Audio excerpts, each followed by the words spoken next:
사순절 두 번째 월요일, 천국을 사모하는 마음. 고린도전서 1장 20절에서 25절, 시편 74편 12절에서 17절. 소망은 신학적 덕목이다. 영원한 세계를 늘 사모하는 것은 일종의 현실 도피나 헛된 꿈이 아니라 그리스도인이라면 마땅히 해야 할 일이라는 뜻이다. 그렇다고 현세를 등지라는 말은 아니다. 역사를 보면 현세를 위해 가장 많이 일한 그리스도인이 내세를 가장 많이 생각했다. 로마 제국 개종의 불씨를 당긴 사도들, 중세를 건설한 위인들, 노예 무역을 폐지한 영국 복음주의자들이 이 땅에 큰 족적을 남긴 까닭은 생각을 하늘에 두었기 때문이다. 이 즈음 그리스도인이 현세에 이르도록 이토록 무력해진 이유도 내세를 더는 생각하지 않기 때문이다. 천국의 뜻을 두면 이 땅은 덤으로 딸려오는 거지만 이 땅의 뜻을 두면 양쪽 다 잃는다. 이상한 원리 같지만 다른 영역도 비슷하다. 건강은 큰 복이지만 건강 자체를 주 목표로 삼는 순간 자신에게 문제가 많다고 상상하는 건강염려증 환자가 된다. 건강해지려면 음식, 놀이, 일, 재미, 야외활동 등 다른 것들을 더 원해야 한다. 마찬가지로 문명이 우리의 주 목표인 한 우리는 결코 문명을 구원할 수 없다. 역시 다른 것을 더 원하는 법을 배워야 한다. 우리 대다수는 천국을 원하기조차 몹시 어렵다. 천국이 죽은 가족이나 친구와의 재회를 뜻하지 않는다면 말이다. 이 일이 어려운 이유 가운데 하나는 그렇게 교육받지 못했기 때문이다. 우리의 교육은 사고를 온통 현세에 묶어두기에 바쁘다. 또 다른 이유는 우리의 마음이 천국을 간절히 원해도 그것을 알아보지 못하기 때문이다. 자기 마음을 진실로 들여다볼 줄 안다면 거의 누구나 인정하겠지만 우리는 이 세상에서 얻을 수 없는 무언가를 간절히 원한다. 세상의 온갖 것이 당신에게 그것을 약속하지만 결코 약속을 지키지 못한다. 사랑에 처음 빠지거나 외국을 처음 떠올리거나 흥미로운 과목을 처음 접할 때에는 일어나는 동경이 있다. 그런데 그 동경은 결혼이나 여행이나 학업으로 진정 채워질 수 없다. 결혼이나 휴가, 학문적 직업이 잘 안 풀릴 때 그렇다는 말이 아니라 최고로 잘 되고 있을 때 그렇다는 말이다.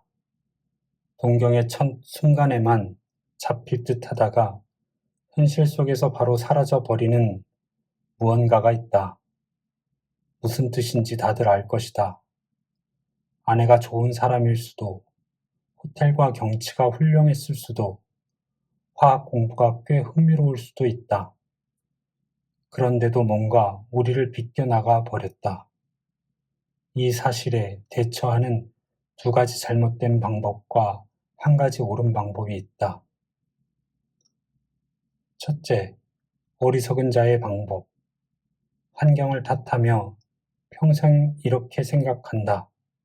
다른 여자를 만나거나 휴가에 돈을 더 쓸 수만 있다면 누구나 찾으려는 신비한 뭔가를 이번에야말로 자신도 얻으리라고 말이다. 세상에서 가장 권태롭고 불만이 많고 부유한 사람들이 대부분 이 부류에 속한다. 이 여자 저 여자, 이 대륙 저 대륙, 이 취미 저 취미 떠도는 것이 평생 그들의 일이다.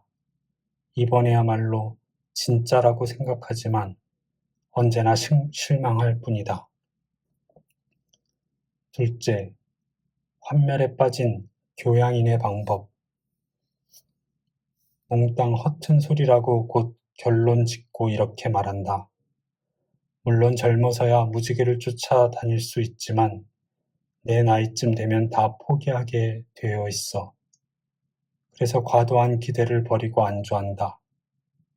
세상에 못할 게 없다 라고 말하던 자신을 억누른다. 물론 이것은 첫 번째 방법보다 훨씬 낫고 한결 행복을 준다.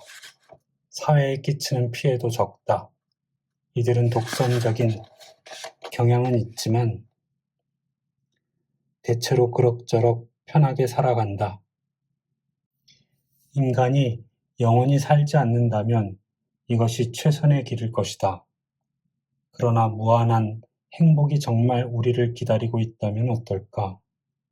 무지개에 정말 도달할 수 있다면, 그렇다면 소위 교양 때문에 행복을 누릴 기회를 스스로 짓밟은 셈이고, 애석하게도 뒤늦게 죽은 후에야 깨달을 것이다. 셋째, 그리스도인의 방법. 그리스도인은 이렇게 말한다. 피조물이 어떤 갈망을 안고 태어났다면 이를 충족시킬 길도 반드시 존재한다.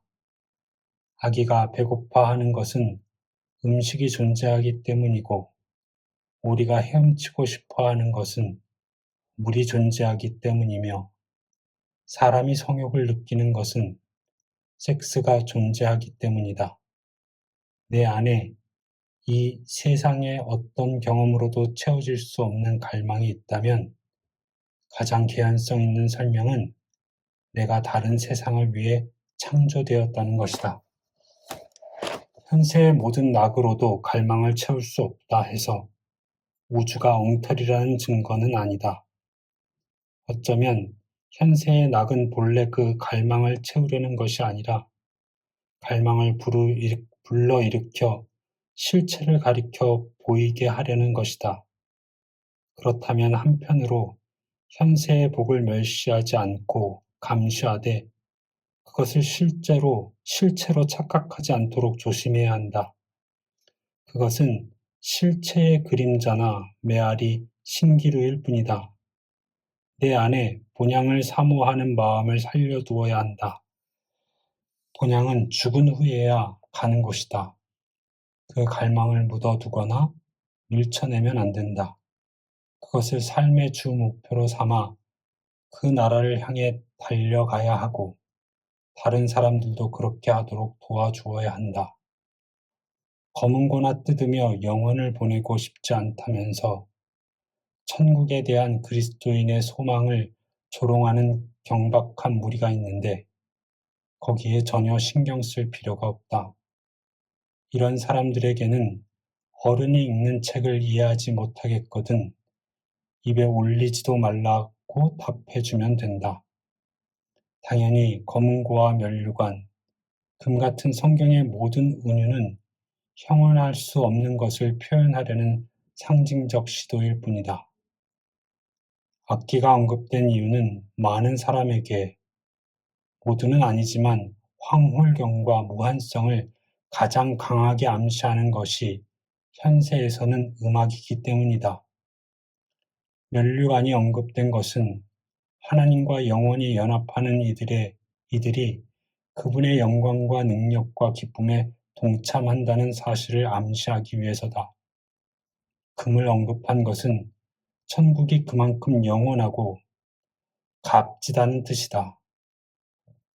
이런 상징을 문자적으로 취하는 사람들은 비둘기처럼 되라고 하신 그리스도의 말씀도 알을 낳으라는 뜻으로 해석할 것이다. 순전한 기독교 소망 중에서